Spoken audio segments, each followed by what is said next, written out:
Welcome everyone. Thanks a lot for staying with us. I'm Shivani Gupta. 20 years after 9/11 terror attacks that began the American and the so-called global war on terror, especially in Afghanistan, led to the killing of Osama bin Laden, has finally ended with the same terrorists USA was fighting in power in Afghanistan and in complete control this time around, unlike 20 years ago. If anything, the situation in the country today is worse than what it was when this so-called forever war first began. It also left the US thoroughly embarrassed and discredited as it legitimized the Taliban, which has now inducted more UN sanctions list global terrorists in its government than you can count on both your hands. It has also demoralized the global effort on terror and left Islamist fundamentalist forces re-energized. The consequences for the world are going to be dire.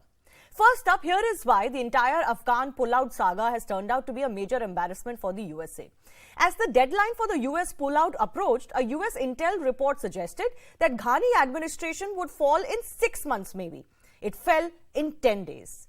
US President Joe Biden continued to be in denial despite province after province falling like a pack of cards. Biden maintained that Taliban will not overrun the country. He was proved wrong pretty quickly, and how. The Americans were left scrambling to get their people and allies out, even other countries, even as the Taliban dictated that the deadline of August 31 should be met. Meanwhile, Kabul airport attack took 13 American lives and hundreds more of the Afghans. USA eventually had to leave several citizens and allies behind, inviting severe criticism for abandoning those who helped them. A huge cache of American military equipment also fell into the Taliban hands. All this while American narrative was that this is a new Taliban. But they've already begun to renege on all their major promises, forming the backbone of the so-called peace deal. No diversity in government, no women's rights, terrorists in control. And to complete the humiliation on the 20th anniversary of 9/11 attacks, as the US and citizens around the world grieve the loss of nearly 3,000 lives, Taliban will swear in their cabinet chock-a-block with terrorists. So is the global war on terror over then? And who is going to really lead such an effort anymore? The Taliban is now in government, legitimized like never before. The UN sanctions list has been left redundant. It means nothing. The resurgence of Islamic terror is on the cards, with several such groups functioning in Afghanistan and emboldened. Bodies like the UN, other blocs, in fact, have been left red-faced, effectively powerless. Global powers, together or alone, are more averse to military action, any boots on the ground action than ever before. All this while terror hub Pakistan has been let off scot-free. In fact, internally their strategy has been lionized. They have come out looking like heroes to their own people. So over the next half hour, we will discuss if 20 years after 9/11, the end of America's longest war, is the global war on terror also over with it? Pinak Ranjan Chakrabarti, former MEA Secretary, Major Andrew Fox, British Army veteran, served 3 tours in Afghanistan, Major General A.K. Sivach, defense expert, and Sushant Sareen, Senior Fellow ORF, joining us on the show. Sushant, let me come to you only first. Is there ever going to be an intervention of the kind that US mounted in Afghanistan, having failed so badly 20 years later? And if no government, no military in the world is ever going to attempt what the US did because it failed so miserably, apart from the neutralizing of Osama bin Laden, then is there any deterrent left to global terror anymore? Yes, there is a deterrent left, and I think the US underestimates its own power and does not want to use the power and the leverages it still has. And if it continues to suck up to the mother of all terrorism, which is Pakistan, which actually orchestrated and did everything possible to undermine the US effort in Afghanistan, then of course it's all lost. It's very clear to me. But if the Americans were to use the considerable power which they have and the kind of global footprint which they have, then I think you can certainly keep this thing bottled up and perhaps strangulate it. But the fact of the matter is that the global war on terror is over. I don't think anybody trusts either the US or any of these Western countries. For example, do you think I can, as an Indian, trust the British when their army chief says that the Taliban are not terrorists, they're country boys with an honor code. I mean, this is a very strange description of a terrorist organization. But and we know that the British, for example, have been pretty soft on some of these issues simply because they have a Pakistan problem of their own and they don't want to confront it head on.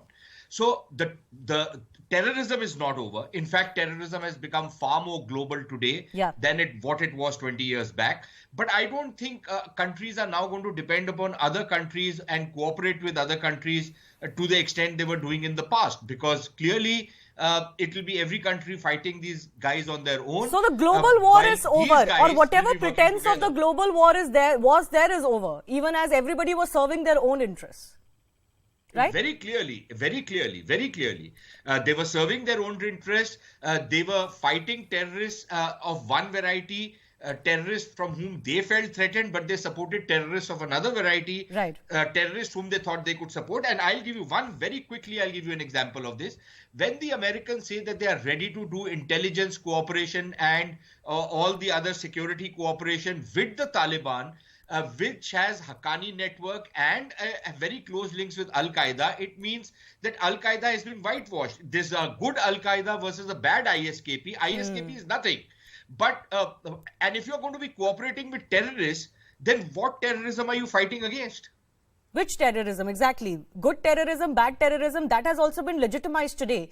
Major Andrew Fox, let me come to you. You know, the position of global powers like the US, the UK, France, Germany, etc., it just stands in tatters. While countries like India face the real specter of terrorism now emanating from Afghanistan. I want to begin by asking you, as someone who served 3 tours in Afghanistan, what has this 20 years achieved?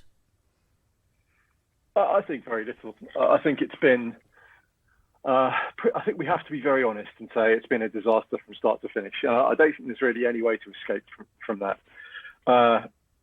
All war is political in its origin. And if you go into a conflict without any clear articulation of what your political end state looks like, then that military campaign is always doomed to failure. Now, I don't think there was ever a global war on terror. There was a war on terror in Afghanistan and Iraq that spilled over into Syria.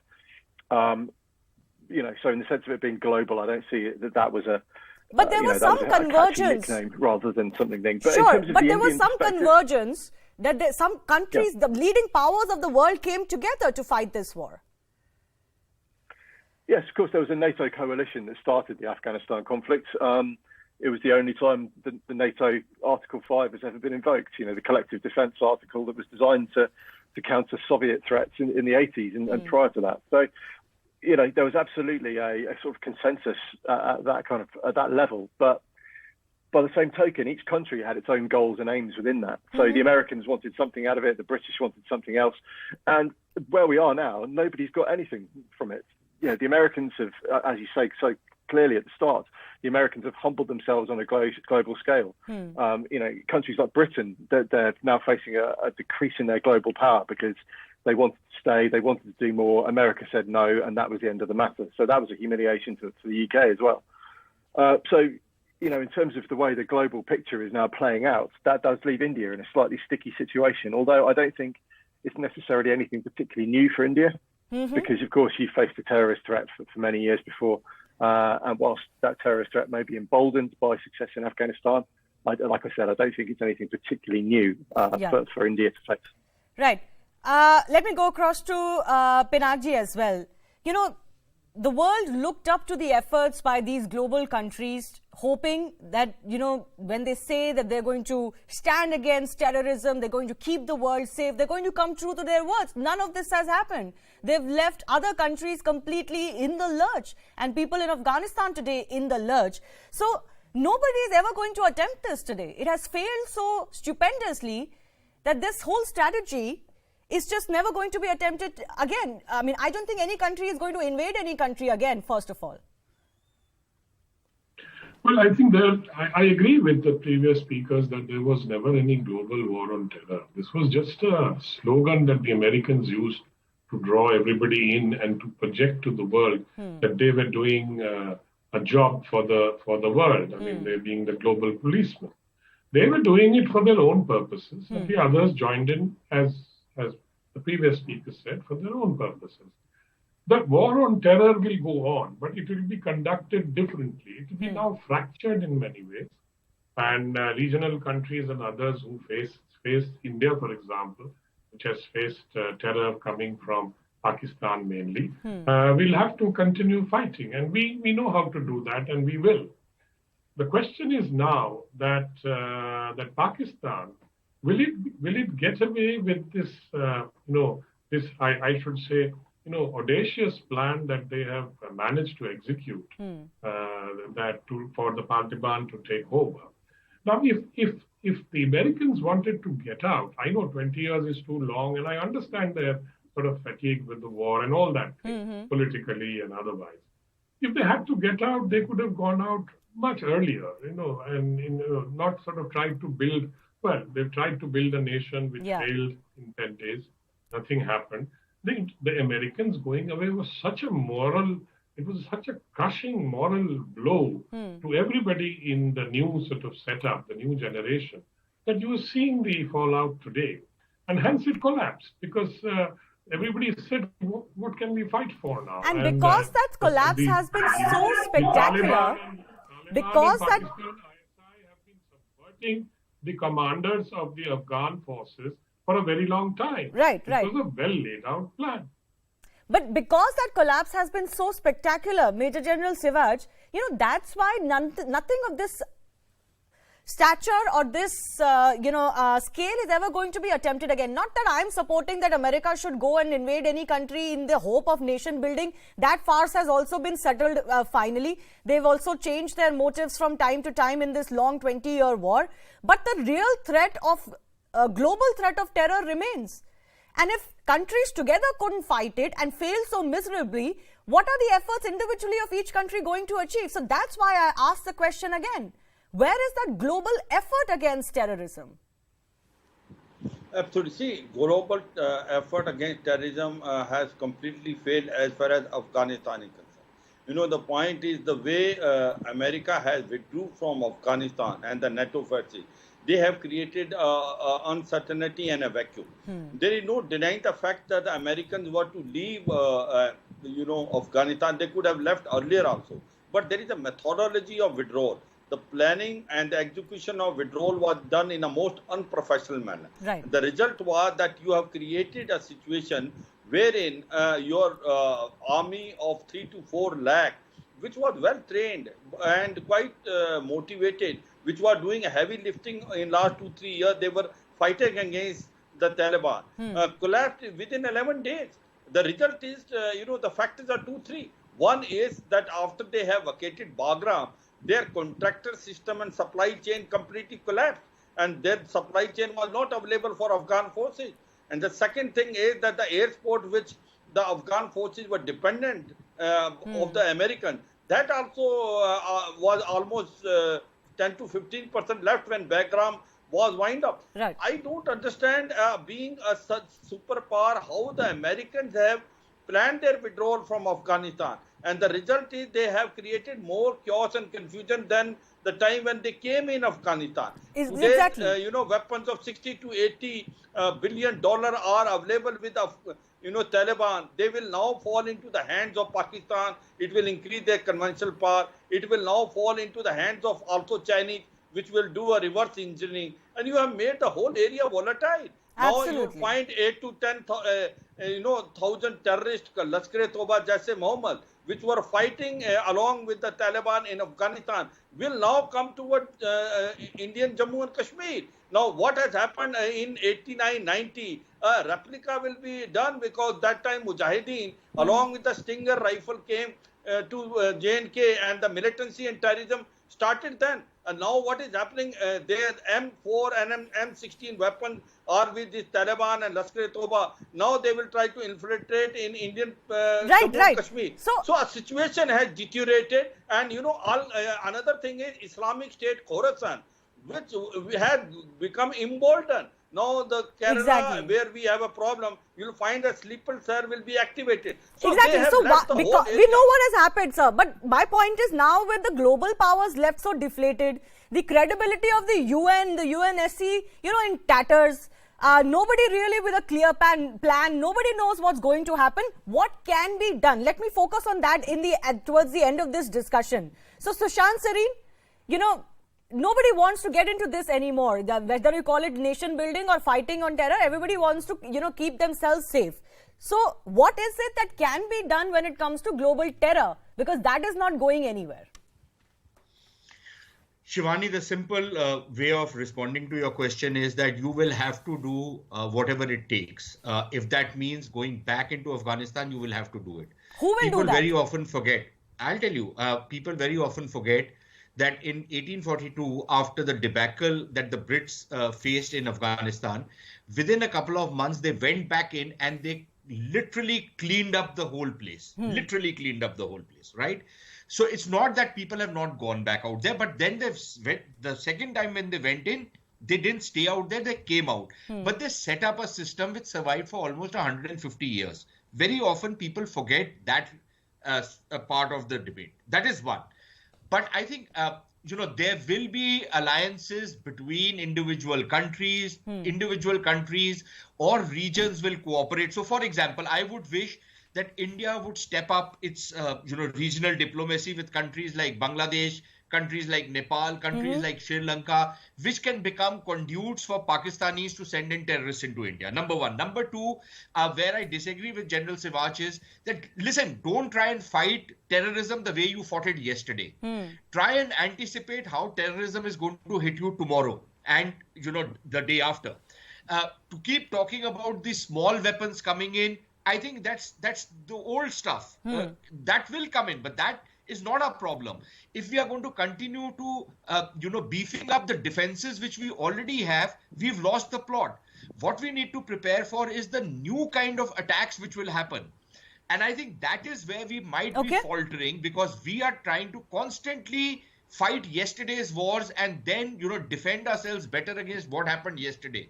What we need to prepare for is what will happen tomorrow. And I don't think we are doing enough study and enough preparation for that. No, absolutely. That is something which we need to do. Yeah, Major Andrew Fox, what do you hope can be done in days to come, even as there's uncertainty in Afghanistan and how this will play out? The world has to come together. Otherwise, this menace is going to get everyone eventually. US may think today attacks cannot be mounted on its territory. UK may think so today. But we're seeing what's playing out in Europe. Because the terror forces are re-energized, the global powers are deflated. So something has to be done. A message has to be sent. What do you hope can be done? I think it's important to define what we mean by global terrorism, in the sense that it's not one central organization, conducting attacks around the world. It's an idea that's gained traction amongst certain extreme elements of the Islamist community. And really, I don't think there's much of a way you can prevent that on a global scale. And it's something each country is going to have to deal with in turn. Because what we're seeing is lone wolf attacks for which the terrorist organizations in the Middle East and in Afghanistan will then take credit. Now, what we have to be really alive to is the idea that something like a 2001 style Al-Qaeda might develop again in Afghanistan and have the ability to project beyond Afghanistan's borders. And the way I see this playing out is the fact that intelligence communities will be keeping a close eye on that part of the world. And America have already demonstrated clear intent and capability to use airstrikes and drone strikes should they identify the threat when it emerges. And so that's the way I think it will play out. It'll be domestic terror problems being dealt with domestically, country by country, whilst keeping an eye for capability on terror that bases. can be pushed beyond national borders. I have 30 seconds left. Pinak Ranjan Chakrabarti, who can India look towards to form such an alliance that is required to fight a 21st century global terror war? Very quickly, sir. We have to fight on our own. What the other friendly countries can do is to provide the means sometimes, the high-tech means and other means that are needed to fight this. But I don't think we can expect them to fight our own battles. They have never fought our terrorists. They've only fought their terrorists. So I think we'll have to fight it on. We are alone in this, except that some friendly countries may step forward and provide intelligence or technology. That is the best, I think. But do you see some sort of a global effort being re-energized and rebuilt? Well, I think you have the FATF and a certain other global, efforts that are there. Obviously, intelligence interdiction of people, etc. If prior intelligence is there, can prevent terrorist Okay, acts. all right. Sir, I'm sorry I've run out of time. I do thank all of you for joining us. We'll have to wait and see if the global powers, the developing world, everybody lives up to the reputation and also lives up to the expectations. And as we wrap up this week, the last month and a half has been about our national sporting icons. From Olympics to Paralympics, our athletes have brought unprecedented glory to India. But the big challenge now is how to keep this momentum going. So I spoke to a few medalists, coaches and private organizations helping athletes at elite level to understand what still needs to be done, especially for para-athletes. Listen in. Sumit ji, आपको क्या लगता है इतना जो success Olympics और Paralympics मिला है, इसको आगे ले जाने के लिए और किस चीज एज एन एथलीट बात करूं तो मैम जो बड़े लेवल के एथलीट्स हैं उन पे गवर्नमेंट काफ़ी ध्यान दे रही है, बट जो ग्रास रूट लेवल के एथलीट्स हैं, लाइक जो अभी किसी स्टेज पे परफॉर्म नहीं कर रहे या किसी एक लेवल पे नहीं है, आई थिंक उन पे थोड़ा ध्यान दिया जाएगा तो हमारी मेडल टैली हाई जा सकती है। ये मेरे को पर्सनली फील हुआ है कि परफॉर्मेंस के बाद लाइक एक स्टेज पे पहुंचने के बाद गवर्नमेंट सपोर्ट करती है, लेकिन ग्रास रूट लेवल के साथ थोड़ा लाइक जो फॉरेन कंट्रीज अपनाती हैं ये चीज़ की ग्रास रूट लेवल पे वर्क होना चाहिए। तो हालांकि गवर्नमेंट काफ़ी like day by day improve हो रहा है, बट एक थोड़ी अभी कमी है जिसकी वजह से मेडल अपने कम आ रहे हैं दूसरे देशों की बजाय। वैसे अगर वैसे हडल की बात करें तो पैरा एथलीट्स को अलग लेवल के पेन सहन करने पड़ते हैं। जैसे मैं खुद की बात करूँ तो जिस लेग पे मेरा ब्लॉक होता है वो आर्टिफिशियल है, तो एक्सट्रीम फोर्स डालना पड़ता है मेरे को उस पर, जिसकी वजह से अल्सर्स भी हो जाते हैं और घाव वगैरह तो होते ही रहते हैं 10-15 दिन में। तो पेन काफ़ी सहन करना पड़ता है उन सब चीज़ों की वजह से। इसको हम ख़त्म तो नहीं कर सकते, लेकिन हाई टेक्नोलॉजी से उससे कम ज़रूर कर सकते हैं। your thoughts on how we can continue to build on this momentum, because the fear is कि ये यहीं पे खत्म नहीं हो जाना चाहिए, ये आगे और बढ़ना चाहिए। India has been traditionally a cricket-loving country. I myself am a cricket lover, but I love badminton more. So essentially, entertainment sells in this country. What is entertaining is always consumed. So we are a consumer-driven, consumer-oriented market. So para sports this time, one of the biggest reasons why para sports was a huge hit in India is the way DD Sports managed to stream most of our matches in an entertaining way. People not only appreciated what we overcame, people enjoyed. People were entertained by our close matches and they enjoyed watching the television clips, etc. So we need to have that kind of marketing strategy, which is done very well in cricket or other sports. We need to learn from them.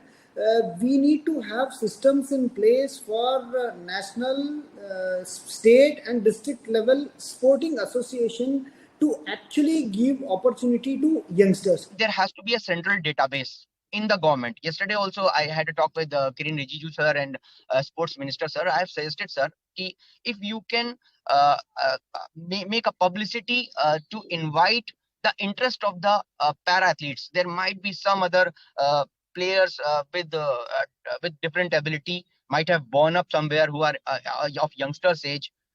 They can just log into the portal, put their interest, put their age, put in their hobbies, which sports they want to play, and their interest of sports. Then afterwards, they can segregate the same and send me the interest, those who are wanting to play para badminton. And I can guide and government can arrange for fewer. The last census was done in 2011, but as per that, we have a really high number of people with disabilities. And we're probably top 5 or top 8 in the world with people with disabilities. A lot of them don't even know that this is an avenue to create an identity. So one of the first things that is required to enter para sport is you have to get classified under that particular category. So classifications today do not happen in India. They happen at international competitions. So one of the first things will be to have more competitions, more awareness, so that disability classification can happen in India. Apart from that, I think it is a network of experts, of medical practitioners who understand disability, because it's completely different. Each of his players have a unique disability. Each of their medical requirements are different, and each of their movements are different. So you cannot have a one program supports all athletes over here.